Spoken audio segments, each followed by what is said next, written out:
Pénétrons dans ce lieu unique où des œuvres mystérieuses attisent la curiosité. Nous sommes au cœur même d'un trésor qui doit son existence à l'ambition et la volonté d'un seul homme, Martin Bodmer. Sa vie exceptionnelle a permis de rassembler ses œuvres aussi précieuses que rares.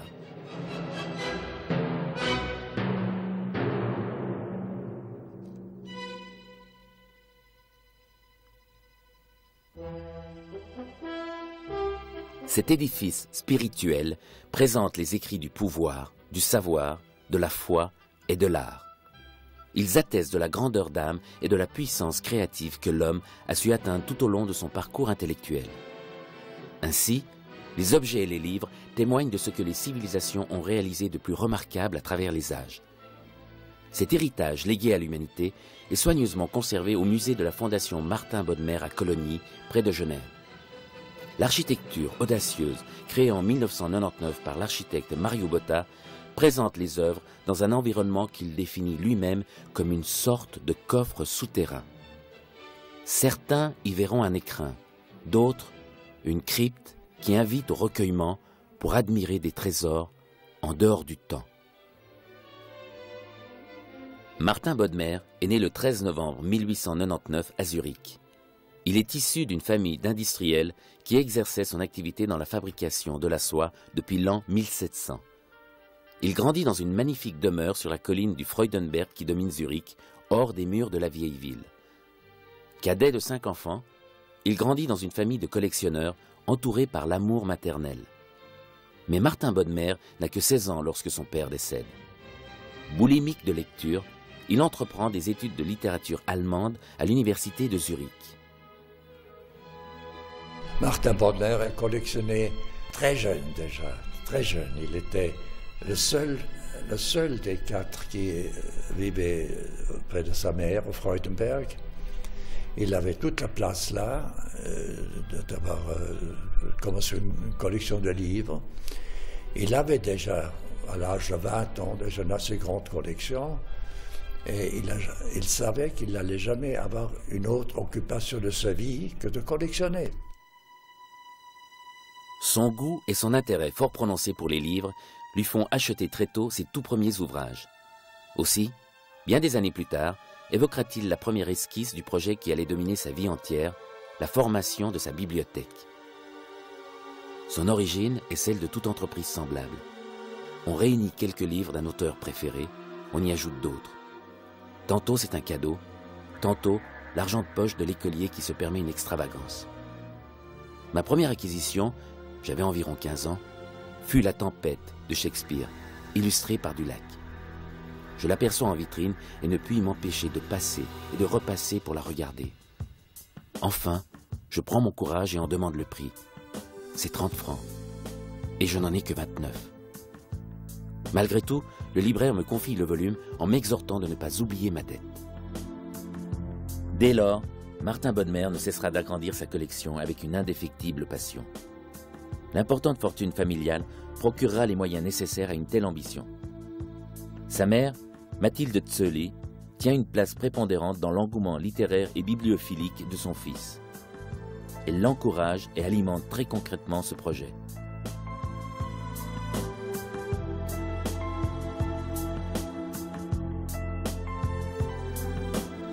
Ainsi, des éditions rares et précieuses d'auteurs illustres viennent garnir progressivement la bibliothèque. Modestement tout d'abord, et peu à peu avec des exigences croissantes, Martin Bodmer entreprend de réunir des documents ayant influencé le passé et joué un rôle clé à certaines époques. Fidèle à son éthique, il poursuit son œuvre en obtenant des textes au plus proche de l'original.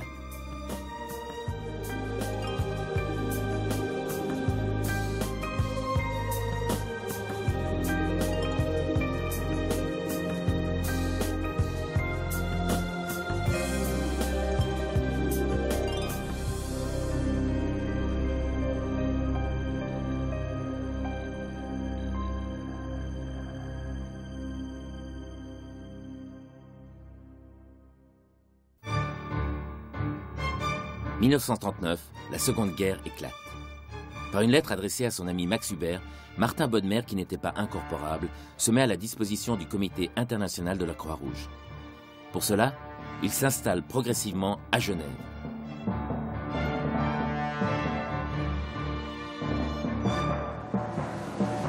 Nommé membre du comité en 40, il accède peu après au conseil de direction, devient vice-président puis président à titre intérimaire. Il dirige les services de presse, de radio et d'information, mais développe plus particulièrement l'idée d'un secours intellectuel. Ce service est chargé de procurer de la lecture aux prisonniers de guerre. Environ 1,5 million d'ouvrages destinés à la distraction, à l'instruction et au réconfort moral sont collectés et distribués aux détenus. Ce travail ne se limite pas à la constitution de bibliothèques de camp, puisque des cours universitaires imprimés par la Croix-Rouge canadienne et contrôlés par Oxford sont destinés aux étudiants groupés dans les Oflags. Les examens se dérouleront dans les camps pour être validés à la fin des hostilités. Durant cette période, Martin Bodmer s'installe définitivement à Cologny, tout près de Genève, où il acquiert et réunit en un seul domaine de 50 hectares plusieurs parcelles attenantes autour du Grand Cologny. Mais il lui reste à rapatrier sa collection de Zurich. Pour cela, il confie à l'architecte Charles van Berchem la construction de 2 pavillons de style classique en bordure de sa propriété. Ainsi, Martin Bodmer possède l'outil nécessaire pour développer au mieux ses collections. Le transfert de la bibliothèque a lieu en 1949.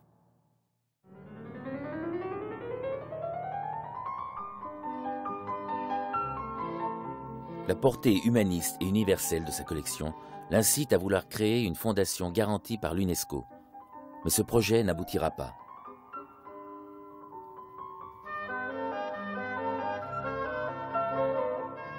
C'est finalement in extremis, le 26 février 1971, que la fondation sous sa forme actuelle peut voir le jour. Martin Bodmer fit don de sa bibliothèque à une fondation de droit privé reconnue d'intérêt public. Forte de 150 000 pièces en tout genre, elle est considérée alors comme l'une des plus importantes bibliothèques privées de tous les temps.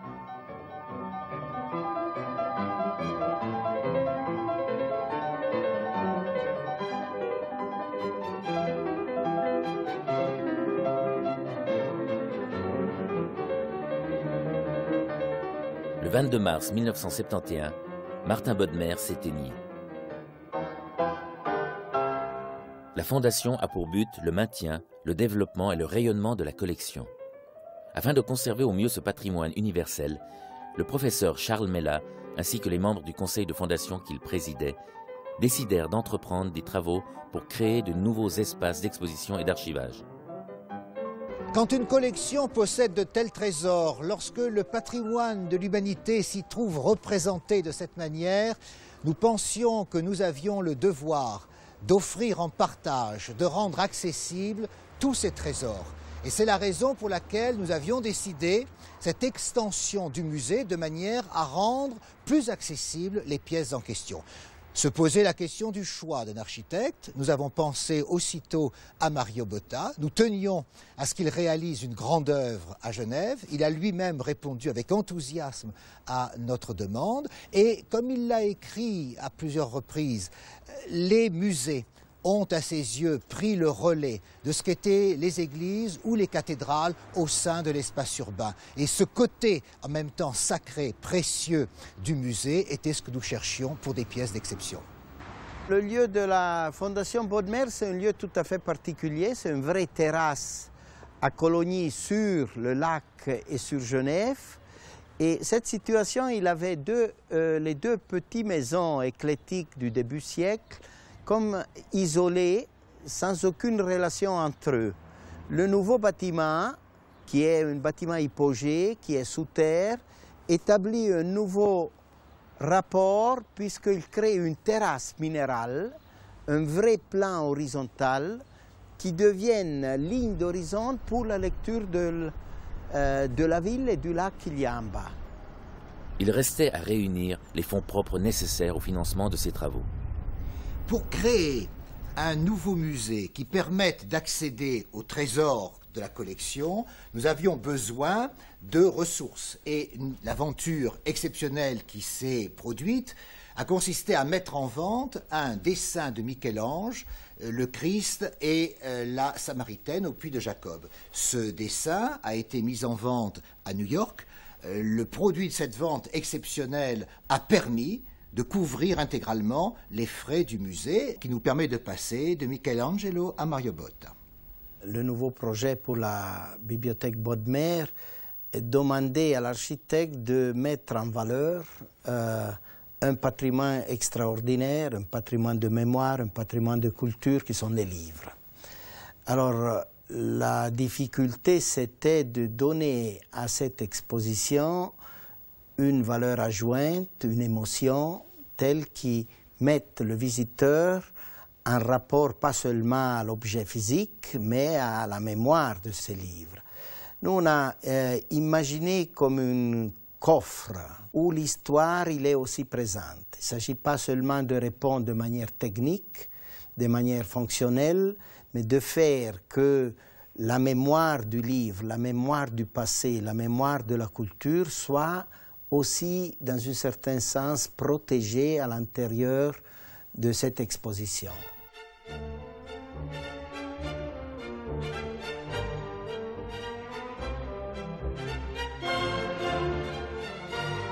Après 3 ans de travaux, le musée Martin Bodmer est inauguré le 21 novembre 2003. La Bodmeriana peut dès lors ouvrir ses portes au public et lui faire découvrir les trésors de cette collection mythique. Un prestigieux collectionneur, M. Jean Bonnat, en est l'actuel président, tandis que le professeur Mella a repris la direction. Des installations techniques innovantes apportent des conditions de conservation optimales. Tout en prenant en compte le confort des visiteurs et les impératifs sécurité des pièces exposées, chaque vitrine est équipée d'un système de régulation thermo-hygrométrique. L'éclairage par faisceau de fibre optique dissimulé dans la structure des vitrines est assujetti à des détecteurs de présence afin de réduire au maximum la durée d'exposition des ouvrages particulièrement sensibles à la lumière. Un dispositif de support a été développé pour permettre de maintenir les livres ouverts sans exercer de tension ou de déformation. Le livre en soi-même, c'est un objet qui n'est pas fait pour être exposé. Le livre, il devrait être dans les mains. La nature du livre, c'est fait à la dimension juste de l'homme pour établir un rapport entre la main et les yeux. Dès que vous exposez un livre, vous lui enlevez cette nature. Donc il faut approcher le visiteur seulement à travers les yeux, et donc il lui manque les mains. Alors chaque fois qu'on voit un livre, on a envie de le toucher. Mais ça, il fait part de la nature du livre. Et seulement exposer le livre, il était pour moi difficile, puisque j'ai dû comprendre ce problème-là qu'il nous empêche d'avoir un rapport tactile.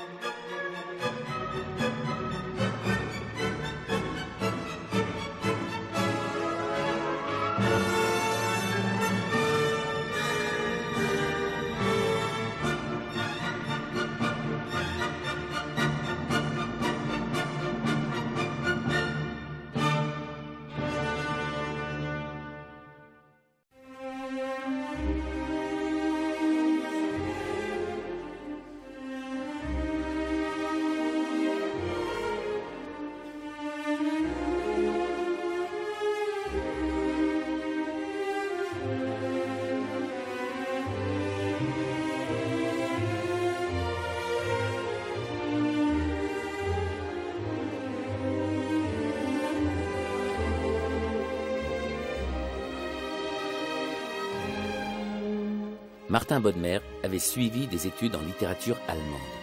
Celle-ci, avec Goethe notamment, est largement représentée, mais il s'intéressait avant tout à la littérature universelle. Il commença par tisser une toile autour d'Homère, la Bible, Dante, Shakespeare et Goethe. 5 auteurs, 5 piliers pour cette immense entreprise. Les 5 volumes, ils sont 5 piliers de verre, ou si vous voulez, 5 cloches de verre, qui indiquent la présence d'une construction sous terre. C'est comme un iceberg qui ressort comme un signal Là où il y avait une place, où il y avait une terrasse, on n'a pas voulu construire physiquement. Le verre, il est tout seul, il n'a même pas la structure porteur en métal. C'est justement l'indication qu'il y a un événement sous terre. Et pour nous, il était important aussi puisque à l'intérieur, il nous amène une lumière qui nous permet d'avoir un rapport entre le sous-sol, entre la terre et le ciel. Un livre, en dehors de l'histoire qu'il raconte, possède sa propre histoire, son vécu, son parcours.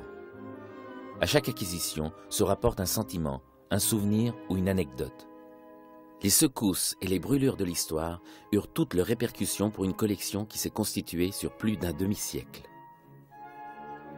La révolution russe amena les soviets à mettre en vente les trésors des tsars, tandis que la Grande Dépression frappait les États-Unis en 1929. C'est ainsi que Martin Bodmer put acquérir son célèbre exemplaire de la Bible de Gutenberg. L'arrivée du nazisme contraignit Stefan Zweig à se séparer de toute sa collection d'autographes que Martin Bodmer put acquérir et sauver. En 1951, il réussit à obtenir à Philadelphie la collection Shakespeare des frères Rosenbach. À partir de 1956, commence l'aventure haute en couleurs de sa collaboratrice en Égypte qui lui permit d'acheter auprès d'un marchand chypriote du Caire un lot intégral de papyrus des premiers siècles, d'Homère à Saint-Jean, les fameux papyrus Bodmer, qui furent soigneusement édités.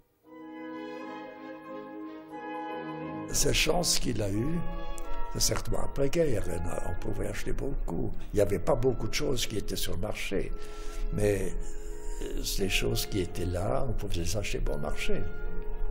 Il a acheté une bibliothèque entière. Et alors il savait exactement ce qu'il voulait, parce qu'il avait tout dans la tête, ce qui lui manquait. Il étudiait, il étudiait beaucoup. Toute sa vie, il lisait, n'est-ce pas? Il savait ce qui lui manquait encore.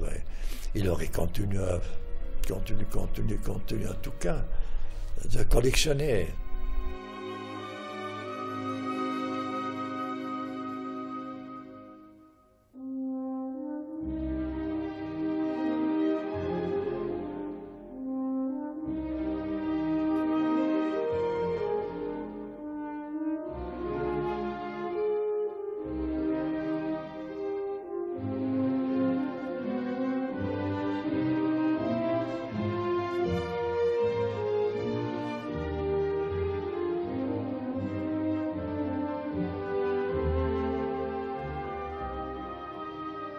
Martin Bodmer m'a une fois dit « Ma collection n'est pas si valable que la Morgan Library, mais elle est plus complète. » Alors la Morgan Library avait plus de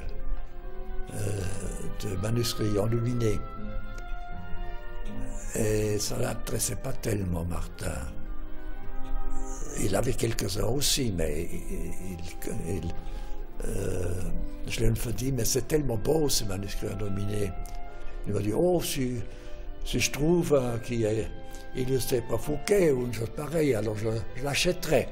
Mais pourquoi en avoir davantage? Il y a encore des lacunes dans ma collection qui m'intéressent davantage.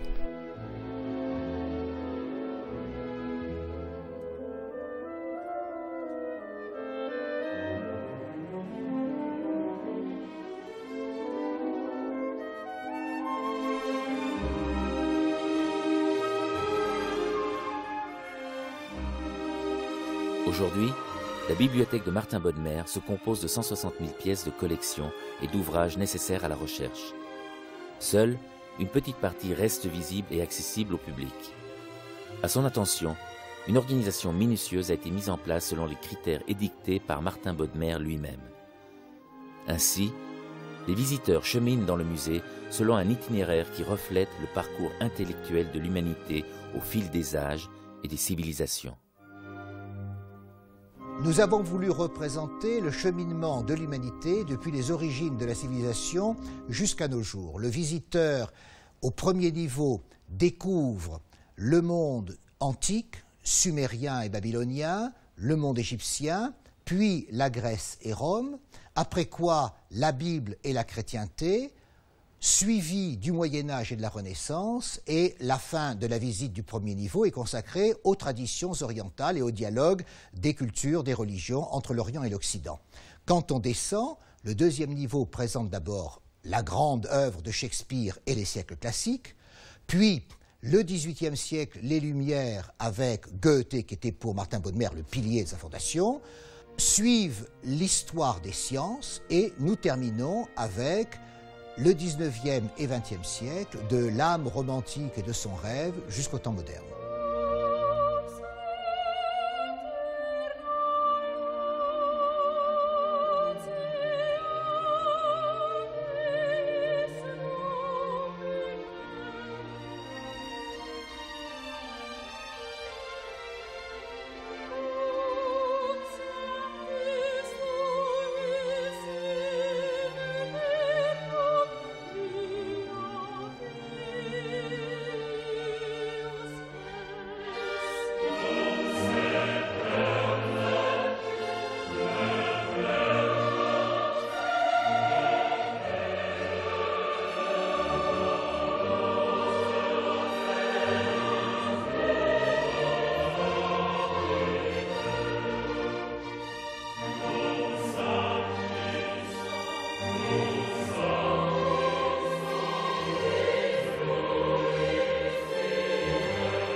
Actuellement, la Fondation continue d'exister grâce à ses fonds propres, ainsi qu'au soutien des autorités publiques et aux dons des mécènes institutionnels ou privés. La Fondation poursuit une politique active d'acquisition. L'objectif est de s'en tenir aux textes majeurs dans l'histoire des civilisations et de n'en retenir que les plus représentatifs ou les plus exceptionnels. Des expositions temporaires viennent compléter la présentation des collections permanentes ou accueillir d'autres trésors de collections privées.